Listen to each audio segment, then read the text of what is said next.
सबैजनालाई जय मसी भन्न चाहन्छु है त। आज चाहिँ म एउटा कुरा भन्छु है त। यो एउटा कथा पनि हो है, कथा हो कि रिल हो मलाई थाहा छैन। हाम्रो चर्चमा भनेको थिए कि त्यही भएर एउटा कुरा भन्छु है। तीनजना साथी एकदमै धेरै मिल्ने थिए अरे कि होइन, तिनै धेरै। अनि त्यसपछि एकजना हिन्दू थिए अरे, एकजना बुद्धिस्ट थिए अरे, एकजना क्रिस्चियन थिए अरे। यी तिनैजनाले एकदमै धेरै महत्त्वपूर्ण, एकदमै धेरै विश्वास गर्ने अरे कि आफ्नो आफ्नो देवताहरूलाई होइन, भगवानहरूलाई अनि परमेश्वरलाई।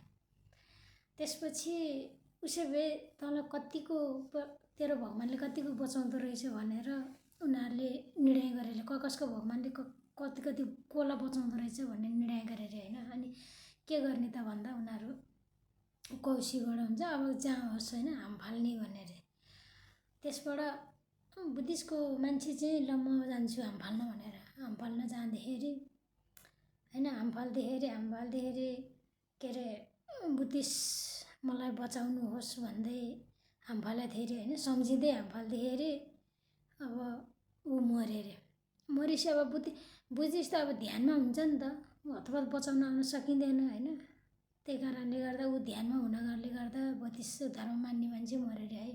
मैले फेरि कुनै धर्महरूलाई विवाद गरे होइन है त, विवाद गरेको होइन है त। मैले यो एउटा अरूले भनेको नै मैले सुने है त। र अनि हिन्दूको पालो आयो अरे।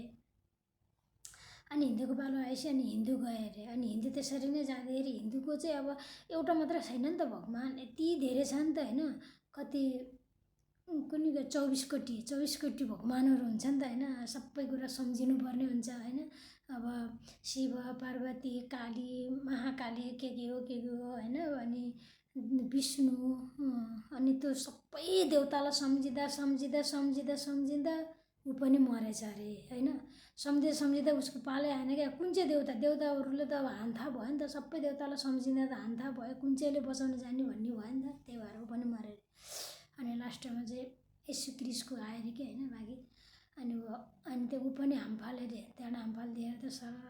अनि यीशु क्रिस्ट भनेको त अब मान्छे होइन, पवित्र आत्मा हो नि त होइन। परमेश्वर त पवित्र आत्मामा धारा हुनुहुन्छ। अनि पवित्र आत्मा आएर सट्ट समातेर बचायो अरे कि होइन। त्यसैले के साथी होइन, यीशु क्रिस्ट भनेको चाहिँ मानव जाति होइन क्या, मानवको चोला लिएर जन्मिए पनि तर उहाँ मरेर पनि फेरि 3 दिनमा बौरी उठेर पनि उहाँ पवित्र आत्माद्वारा हुनुहुन्छ क्या है। हामीलाई जतिसुकै सङ्कटमा, जतिसुकै परिस्थितिमा पनि हामीलाई परमेश्वरले बचाउनुहुन्छ क्या। त्यसैले हामी विश्वास गर्नुपर्छ परमेश्वरमा भनेको यही कारण हो है। कतिले त यसलाई डिपेन्ड गरेर उसो भए त के अरे परमेश्वरको परीक्षा लिने भन्ने कुराहरू पनि आउँछ, कतिले भन्छन् होइन।